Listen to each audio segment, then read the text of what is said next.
The lust turned into horror when an adult film company stayed at a Texas farm to shoot their film.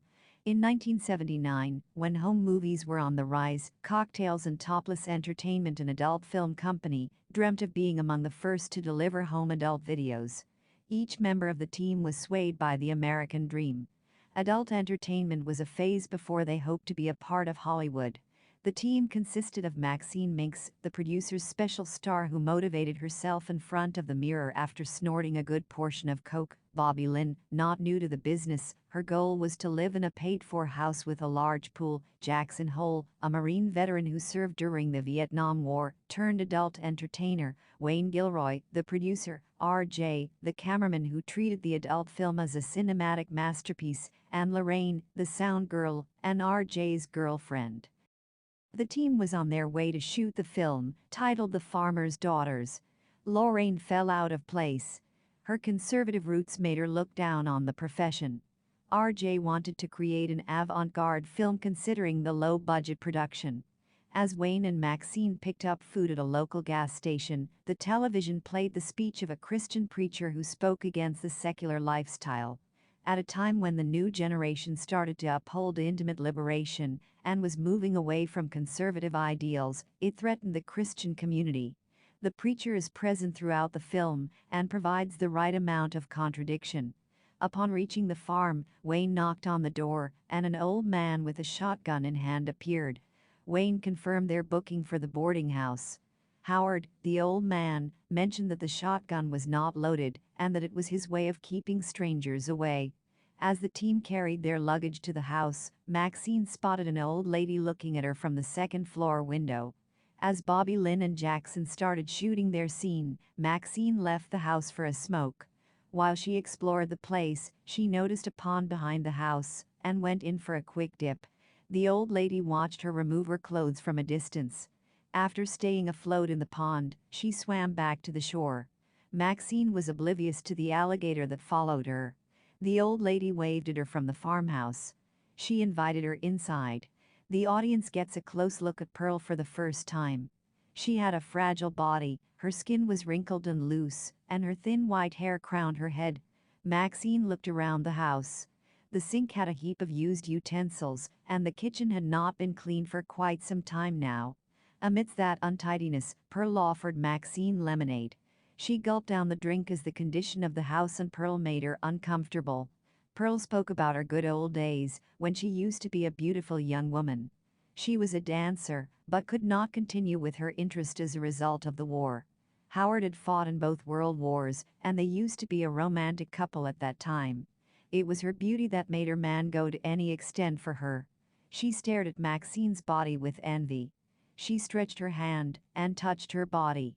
Maxine was left aghast as Howard's car approached, and Pearl asked her to leave, and to keep their conversation secret, Maxine rushed to the boarding house, where she calmed herself down for her scene.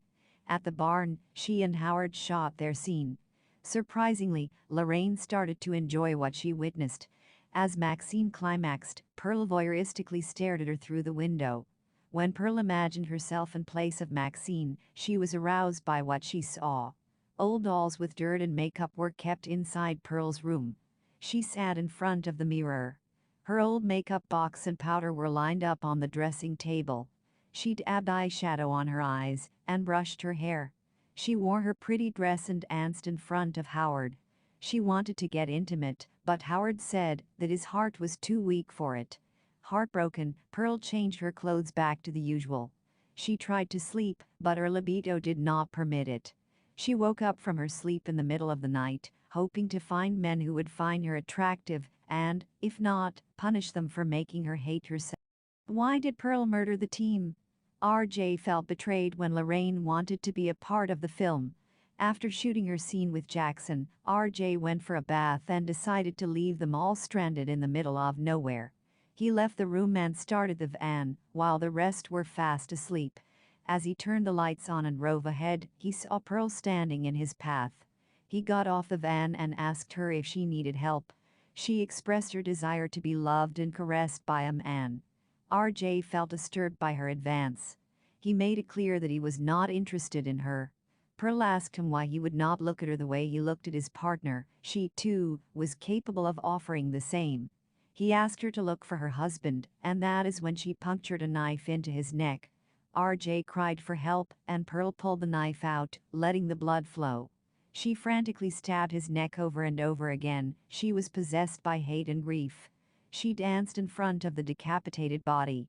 A sort of tranquility overtook her. When Lorraine realized that RJ was missing, she asked Wayne to look for him. Wayne went to the barn to search for RJ, while Lorraine was seen by Howard.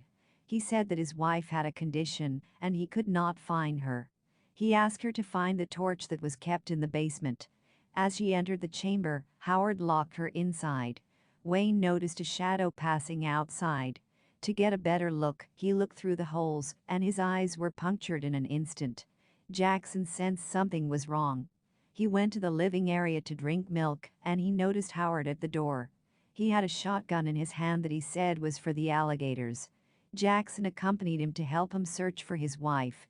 In the bush, he shot Jackson in the stomach. Pearl, with blood all over her dress and hands, entered Maxine's room. She looked at her body with envy and lust. She climbed onto the bed and laid beside her, naked. She touched Maxine with her bloody hands, seeking pleasure from her young body. Maxine screamed when she opened her eyes. Pearl left the room naked and disappointed. When Bobby Lynn noticed the old woman leaving, she followed her to the pond. She covered Pearl's body with a shawl she carried. She exclaimed that she had always wanted to be a nurse.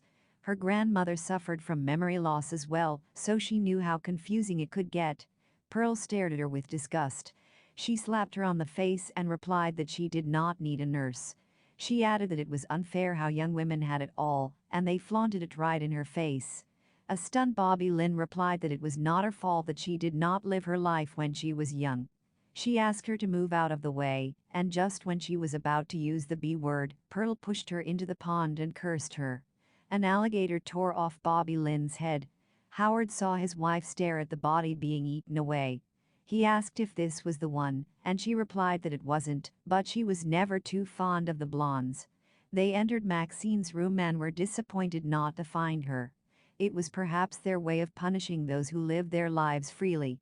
They blamed the immoral people who stirred Pearl's wild emotions, as they were responsible for making her long for intimate pleasure. It seems that Pearl had fantasies when she was young, but society did not allow her to express them. Now that she was old and decaying, she felt hateful for the young women who could now express their sexuality.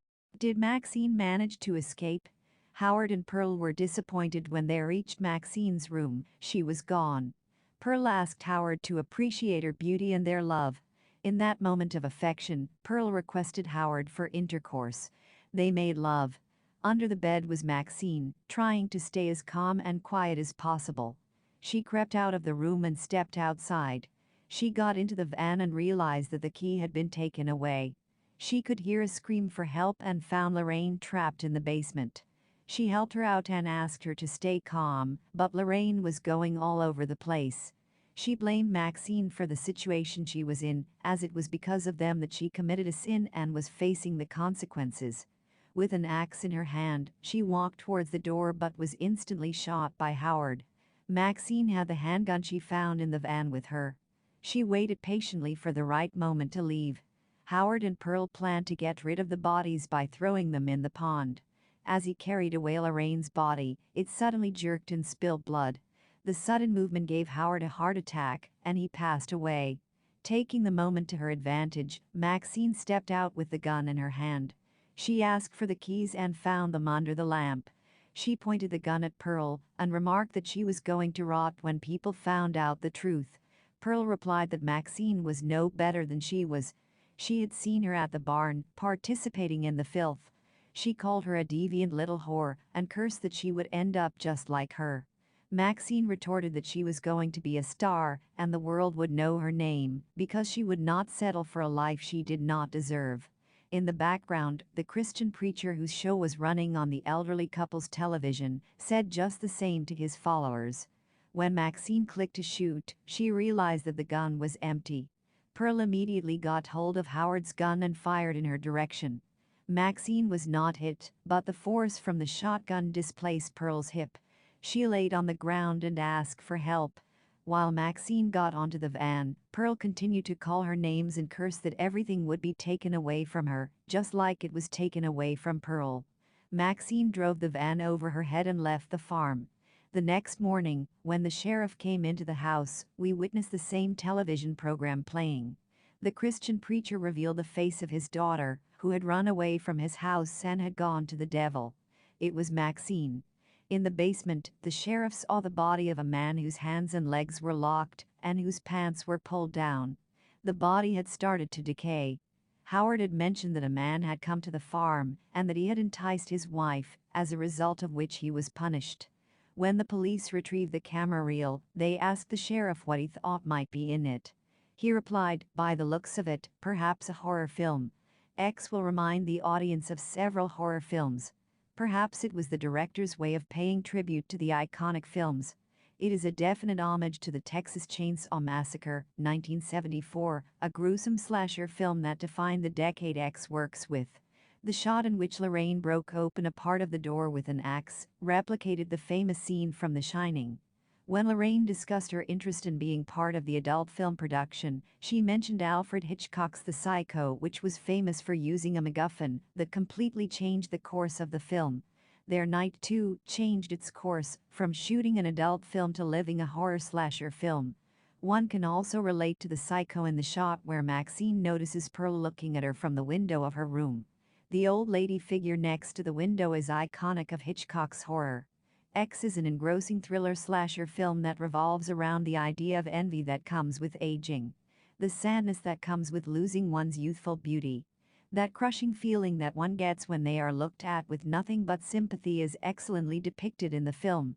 While a lot seems to be left unsaid, particularly with regards to the elderly couple with the prequel Pearl, we will hopefully get to delve deep into her